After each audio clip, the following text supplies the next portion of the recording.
Assalamualaikum everyone. How are you guys? So we are in continuation of sources of primary data and secondary data. हम पढ़ रहे थे जी secondary और primary data के sources क्या हैं. लास्ट वीडियो में हमने डिस्कस किया था primary data के जो sources हैं collection के वो क्या हैं. उसमें हमने एक पोर्शन किया था वो था qualitative data जब आता है तो उसको कैसे हम कलेक्ट करेंगे. तो आज हम बात करेंगे जी क्वांटिटेटिव डेटा पे. तो ये जिस पार्ट 2 है, आप अगर नहीं वीडियो देखी पार्ट 1 तो काइंडली वो उसको देख लें. उसका भी लिंक आपको नीचे डिस्क्रिप्शन में मिल जाएगा. सो आपका दोस्त, आपका भाई, आपका टीचर, आपका स्टूडेंट, इनफैक्ट कोकब मंसूर आपके सामने हाजिर है जी. ठीक है जी. स्टूडेंट इसलिए कि मैं आप लोगों से भी बहुत कुछ सीखता हूँ. ओके जी, लेट्स बिगिन. अच्छा, इसमें ना लास्ट वीडियो में हमारा एक एक छोटा सा टॉपिक रह गया था, ये केस स्टडी वाला. कि सॉरी, इसमें हमारे पास था कि क्वालिटेटिव डेटा का जो एक सोर्स है, हमने चार डिस्कस कर लिए थे और एक ये रह गया था केस स्टडी. तो इसको हम डिस्कस कर लेते हैं और फिर हम क्वांटिटेटिव पे जाएंगे. केस स्टडी क्या होता है, जैसे कि आप में से बहुत सारे लोग इससे अवेयर्ड होंगे. केस स्टडी आप स्कूल यूनिवर्सिटी में आपको टीचर्स भी देते होंगे एज ए असाइनमेंट के तौर पे कि ये केस स्टडी सॉल्व कर लें. तो बहरहाल इसी तरह केस स्टडी भी एक वे है डेटा कलेक्शन का. इसमें क्या करते हैं हम, it's involves in depth contextual analysis of matter relating to the similar situation in other organisation. तो कोई ऑर्गेनाइजेशन में एक इशू आया तो हम ये देखते हैं कि इससे मिलता जुलता इशू किसी और ऑर्गेनाइजेशन में आया था तो वहाँ पर कैसे लोगों ने चीज़ें सॉल्व की थी. तो उससे हमें काफ़ी मसले बातें जो हैं वो पता लग जाती हैं. तो अक्सर ये आपको बुक्स में जो केस स्टडी इसलिए दिए जाते हैं कि अगर आपकी रियल लाइफ में इस तरह का प्रॉब्लम आए तो आप बता क्या करेंगे. तो उसमें वो उन्होंने हर तरह के केस स्टडीज़ दिए होते हैं. ऐसे भी दिए होते हैं जिसमें एक मैनेजर ने अच्छा रोल प्ले नहीं किया और उससे कंपनी को नुकसान हुआ, मैनेजर को फायर कर दिया गया वगैरह वगैरह. ठीक है. या और कुछ इस तरह से हैज़र्ड्स वगैरह आए. और ऐसे केसेस भी दिखाए जाते हैं जहाँ मैनेजर्स ने या सीईओज़ ने बड़े अच्छे से उस मामले को हैंडल किया होता है. ठीक है. तो वो केस स्टडी क्या होती है, ये इन डेप्थ यानी बड़ा तफसीलन एनालिसिस होता है. कंटेक्चुअल एनालिसिस का मतलब है कि उस पस मंज़र के अंदर, उस हालात वाक़यात के अंदर उस कंपनी ने, उस मैनेजर ने, उस सीईओ ने कैसे किया था. तो उससे आपको बड़ी आसानी हो जाती है अपनी रिसर्च में. Case study that are qualitative in nature are useful in applying solution to the current problem.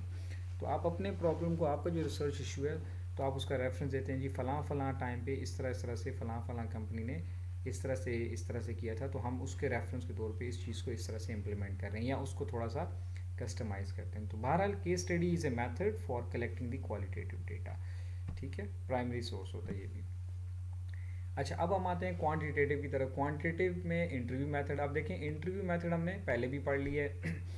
तो इंटरव्यू में जब हम ले रहे हैं बात, तो इंटरव्यू दो तरह के होते हैं. एक में हमने कहा था कि जी हम ये करते हैं कि रिस्पोंडेंट से इन्फॉर्मेशन लेते हैं. तो अगर तो इन्फॉर्मेशन उसकी उससे हम कोई इजहार ख्याल करवा रहे हैं, उससे किसी बात के बारे में पूछ रहे हैं, जी आपके ख्याल में मुल्क के क्या हालात हैं, तो वो कुछ अपनी राय देगा. तो वो क्वालिटेटिव में चला जाएगा. लेकिन अगर हम उससे कुछ फिगर्स पूछ रहे हैं कि जी आपकी इनकम कितनी है, आपका एक्सपेंडिचर कितना है, आपकी कंपनी की प्रोडक्टिविटी कैसे चल रही है, एम्प्लॉयज़ कितने हैं. So when we talk about the numbers, तो इंटरव्यू में हम दोनों काम करते हैं. ठीक है. तो interview method can be used both for collecting the primary source of quantitative as well as qualitative data. तो वही बात, ये स्ट्रक्चर्ड भी हो सकते हैं, अनस्ट्रक्चर्ड भी हो सकते हैं, और फेस टू फेस भी हो सकते हैं, टेलीफोनिक भी हो सकते हैं. ठीक है. क्वेश्चन सबसे ज़्यादा इस्तेमाल होता है क्वांटिटेटिव डेटा के अंदर. आपको भी शायद ज़िंदगी में ये एक्सपीरियंस हुआ होगा कि कोई रिसर्चर आपकी क्लास में आए और उन्होंने आपके टीचर से रिक्वेस्ट की, दी ये मैं रिसर्च कर रहा हूँ और ये क्वेश्चन अगर आप अपने स्टूडेंट से फिल करवा लें. आप भी जब रिसर्च करेंगे तो मोस्ट प्रॉब्ली प्राइमरी रिसर्च जो होती है उसके लिए क्वेश्चन बड़ा कॉमनली यूज्ड टूल है रिसर्च का. तो आप एक क्वेश्चन बनाएंगे अपनी रिसर्च के हवाले से, जिसमें 10, 20, 50 जो भी हैं क्वेश्चंस होंगे, और वो फिर आप अपने रेलेवेंट पॉपुलेशन में जाके और जो आपने सैम्पल सेलेक्ट किया होगा उससे आपने पूछने होते हैं. ठीक है. तो अब क्वेश्चनर के क्या मेथड है. एक क्वेश्चन का मेथड है मेल कर दें. अगर आप जा नहीं सकते तो आप क्या करते हैं, मेल कर देते हैं. एक सफ़ा होता है जिसपे बहुत सारे क्वेश्चंस लिखे होते हैं, एक या दो पेजेस होंगे. तो आप ईमेल कर सकते हैं. ठीक है. या कन्वेंशनल मेल के ज़रिए सहूक अपने रिस्पोंडेंट को सेंड करते हैं. They will complete them and will eight their convenience अपने घर में बैठ के, और फिर वो आपको वापस सेंड कर देंगे. ठीक है. इन हाउस सेल्फ एडमिनिस्ट्रेटिव क्या, इसमें आप ईमेल नहीं करते बल्कि ख़ुद पर्सनली जा के लोगों को डिस्ट्रीब्यूट करते हैं। कंपनीज़ में जाके जहाँ पे आप रिसर्च कर रहे हैं या जिस इदारे में रिसर्च कर, वहाँ जाके लोग कहते हैं ये भाई साहब ये मैं इस टॉपिक पे रिसर्च कर रहा हूँ और ये हमारा हम चाहते हैं कि ये जो है इस प्रॉब्लम को सॉल्व कीजिए, तो आपकी ओपिनियन चाहिए। तो आप उनको वो क्वेश्चनेयर दे देते हैं, एक सवालनामा दे देते हैं, वो उसको लिख देते हैं, अपनी राय देते हैं, या उसमें यस नो के क्वेश्चन होंगे या एग्री डिसएग्री लिखा होगा, जो भी है, या नंबरिंग होगी कि आप इस चीज़ को कैसे रेट करते हैं, किसी ब्रांड के ऊपर रिसर्च कर रहे हैं, ठीक है। तो वो उस पर वह राय का इजहार करते हैं। आप क्वेश्चन, इसके अलावा एक तरीका होता है टेलीफोन, ईमेल और वेब। तो ये तो हो गया क्वेश्चन। टेलीफोनिक इंटरव्यूज़ भी होते हैं, ठीक है।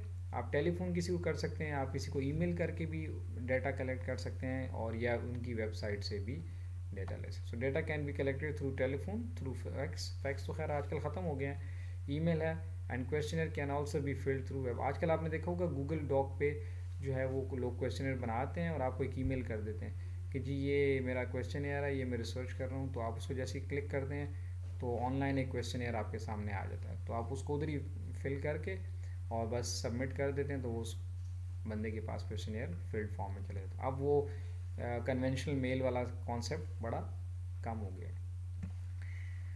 अच्छा जी, अब हम आते हैं सेकेंडरी डेटा के ऊपर। सेकेंडरी डेटा के सोर्सेज क्या हैं, हमने पिछली वीडियो में एक्सप्लेन किया था जी। सेकेंडरी डेटा क्या होता है? सेकेंडरी डेटा जैसे कि नाम से ज़ाहिर है, ये वो डेटा है जिस पे पहले से किसी ने डेटा कलेक्ट किया है और उस पर कोई ना कोई स्टेटिस्टिकल ट्रीटमेंट किया है, यानी कलेक्ट किया है, टेबल फॉर्म में कन्वर्ट किया है, या सॉर्ट किया हुआ है, अरेंज किया हुआ है, ठीक है। उसको हम सेकेंडरी डेटा कहते हैं।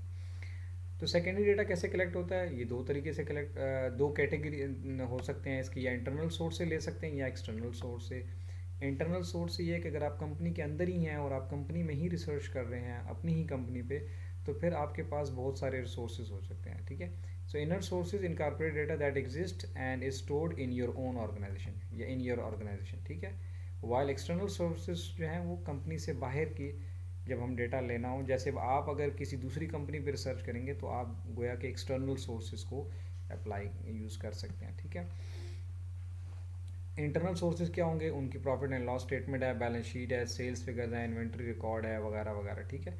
तो आप जिस प्रोडक्शन रिपोर्ट है, प्रोडक्शन मैनेजमेंट है, एक्सीडेंट रिपोर्ट्स हैं, सेफ्टी पे कर रहे हैं तो सेफ्टी रिलेवेंट रिकॉर्ड निकालेंगे, तो उससे आपको पता चल जाएगा। तो आपको सारा डेटा वहाँ से मिल जाएगा और उसकी बेस पे आप एनालिसिस करते हैं कि जी ये इम्प्रूवमेंट आ रही है, या जो भी आपकी रिसर्च, ठीक है। तो कंपनी का अपना डेटा आपको मिल जाता है। बाज़ औक़ात हम करते हैं external sources. External sources secondary data कहाँ से मिलता है? जब हम किसी गवर्नमेंट ऑर्गेनाइजेशन को कॉन्टैक्ट करते हैं। लेट्स सपोज मैंने जैसे कहा कि मैं इन्फ्लेशन पे रिसर्च करना चाह रहा हूँ, तो मैं क्या करूँगा, मैं सेंट्रल बैंक की रिपोर्ट उठा लूँगा या ब्यूरो ऑफ स्टेटिस्टिक की रिपोर्ट उठा लूँगा, ठीक है, वो उनकी वेबसाइट पे जाके या उनके ऑफिस में जाके। इसी तरह कॉर्पोरेट रिपोर्टिंग सर्विस हैं, चैम्बर ऑफ कॉमर्स है, ठीक है, इनके पास जाके इनकी वेबसाइट से डाटा कलेक्ट करूँगा। तो ये एक्सटर्नल सोर्सेज हो जाएंगे मेरे, ठीक है। इसी तरह सेमी गवर्नमेंट ऑर्गेनाइजेशन हैं, जैसे डिस्ट्रिक्ट काउंसिल्स हैं और बहुत सारे इदारे हैं, आपका कैंटोनमेंट्स वगैरह, बैंक्स हैं, वहाँ जाके डेटा कलेक्ट कर सकते हैं। फिर रिसर्च ऑर्गेनाइजेशंस हैं, बहुत सारी इंडिपेंडेंट रिसर्च ऑर्गेनाइजेशंस हैं जो रिसर्च करके उनके पास डेटा होता है। तो आप क्या करते हैं, आप उन ऑर्गेनाइजेशन को कॉन्टैक्ट करते हैं, जी मैं रिसर्च कर रहा हूँ, तो मुझे इस एलिमेंट पे, इस इंटरेस्ट, इस वेरिएबल पे डेटा चाहिए था इस साल से इस साल तक का, या इन कंपनीज़ का, तो काइंडली आप मुझे दे दें। तो वो ऑर्गेनाइजेशन जो हैं फिर आपको पेमेंट फॉर्म में या फ्री जैसे भी है वो फिर आपको डेटा दे दें। इसका एक और बहुत अहम सोर्स है जो है रिसर्च जर्नल्स। ये आप यकीनन जब आप रिसर्च करेंगे तो आपको ये रिसोर्सेज लाजमी यूज़ करने होंगे कि आपके जिस एरिया पे आपने रिसर्च किया उससे पहले इस टॉपिक पे कितने लोगों ने काम किया हुआ है और किस एरिया पे काम किया हुआ है और क्या क्या काम किया हुआ है। तो आप उनके रेफरेंसेस को यूज़ करते हैं कि जी मैं जो काम कर रहा हूँ ये फ़लाँ फ़लाँ बंदे ने रिसर्च की हुई है, फ़लाँ बंदे ने रिसर्च की, उसने भी ये कहा था, उसने ये कहा था। खैर इन डिटेल बहरहाल आप इसमें रिसर्च आर्टिकल्स होते हैं जो आप अपनी रिसर्च में यूज़ करते हैं। एंड प्लस इंटरनेट, बहुत सारी चीज़ें हमें वेबसाइट से, कंपनी की वेबसाइट्स हैं या गूगल है या और बहुत सारे वेबसाइट हैं जहाँ से आपको डाटा मिल जाता है। यानी ये वो डाटा जो ऑलरेडी किसी ने कलेक्ट किया हुआ है, फॉर्म टेबुलेट किया हुआ है, फॉर्मुलेट किया हुआ है, बार चार्ट्स वगैरह हैं या कोई एनालिसिस करके रखा हुआ है, तो आप उसको अपनी रिसर्च के लिए इस्तेमाल करते हैं, उसको कहते हैं सेकेंडरी डेटा, ठीक है। तो वो हम इन ज़रियों से हासिल कर सकते हैं। तो that is all about the sources of primary and secondary data. तो दो पार्ट्स में हमने कोशिश की कि आपको बहुत सारी डिटेल्स जो हैं वो समराइज़ करके बता दें, ताकि आपको काफ़ी सारी जो है वो तगदो से और तकलीफ से आप जो है बच जाएँ। तो बहरहाल मज़ीद आपको तफसीलात चाहिए तो फिर आपको बुक्स में और वो उनमें मिल जाएंगी। तो मैंने कोशिश की है कि वो जो 4 5 6 चैप्टर्स हैं आते हैं बास बास बुक्स में, वो सारे जो हैं वो 8 10 मिनट की वीडियो में इकट्ठे समराइज़ करके आपको बता दूँ। So thank you very much जी। अगर आपको वीडियो अच्छी लगी तो काइंडली दोस्तों के साथ भी शेयर करें। Thank you.